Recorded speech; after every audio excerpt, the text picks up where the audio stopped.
Murder Mubarak ఇదొక murder mystery. Netflix లో recent గా రిలీజ్ అయింది. తెలుగులో కూడా అవైలబుల్ ఉంది. కాకపోతే ఇదొక 18+ మూవీ. ఫ్యామిలీతో చూడమని నేనైతే సజెస్ట్ చేయను.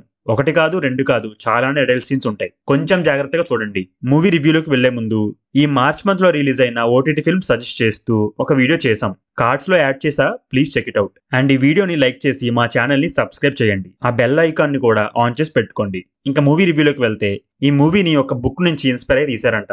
బుక్ ఏమో కానీ నాకైతే నైఫ్స్ అవుట్ అనే ఒక హాలీవుడ్ ఫిల్మ్ నుంచి స్క్రీన్ ప్లే అండ్ ఎగ్జిక్యూషన్ ని తస్కరించినట్టు అనిపించింది. అది కూడా సరిగ్గా చేయలేదు అనుకుంటా. కానీ కొన్ని ఆస్పెక్ట్స్ బాగున్నాయి. వాటి గురించి డీటెయిల్ గా మాట్లాడుకుందాం. ఒక రిచ్ క్లబ్ లో ఒక మర్డర్ జరుగుతుంది. అది ఎవరు చేశారని కనుక్కోవడమే movie main plot. Just a basic murder mystery plot. కాకపోతే ట్రీట్మెంట్ మాత్రం murder in the Orient Express మూవీలా ఉంటుంది. నన్ను తిట్టుకోకండి ఆ మూవీతో కంపేర్ చేస్తున్నా అని. జస్ట్ ఇన్స్పిరేషన్ మాత్రమే తీసుకున్నారు. కానీ ఆ మూవీకి ఈ మూవీకి సంబంధమే లేదు. ఇంకా మూవీ విషయానికి వస్తే, ఆ మర్డర్ ని ఇన్వెస్టిగేట్ చేసేది ఏసీపీ భవానీ సింగ్. ఈ క్యారెక్టర్ చేసింది మన పంకజ్ త్రిపాఠి గారు. మూవీలో మెయిన్ హైలైట్ కూడా ఇతనే. తెలిసిందేగా ఇతని యాక్టింగ్ ఎరదీసేస్తాడని. మూవీలో ఒక్కో క్యారెక్టర్ ఒక్కోలా బిహేవ్ చేస్తా భయ్యా.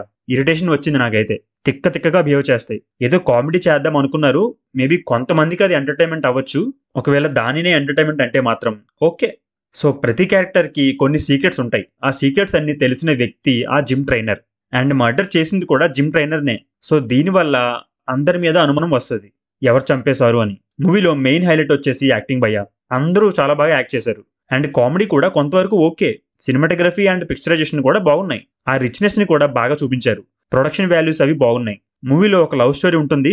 అది కూడా చాలా బాగుంటుంది. ట్విస్ట్లు కూడా మనం ఎక్స్పెక్ట్ చేసేస్తాం. కాకపోతే సరైన టైంలో ల్యాండ్ అవుతాయి. ఆ రివీలింగ్ కూడా బాగానే అనిపించింది.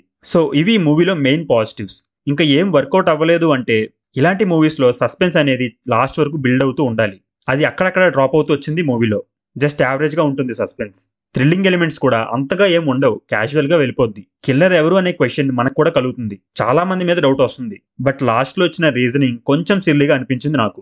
ఓవరాల్ గా చూసుకుంటే మంచి పెర్ఫార్మెన్సెస్ కోసం అండ్ ఫన్ కోసం ఒకసారి మీకు టైం కుదిరినప్పుడు ఈ మూవీని చూసేయండి. నాకైతే ఒక యావరేజ్ ఫ్లిక్ అనిపించింది.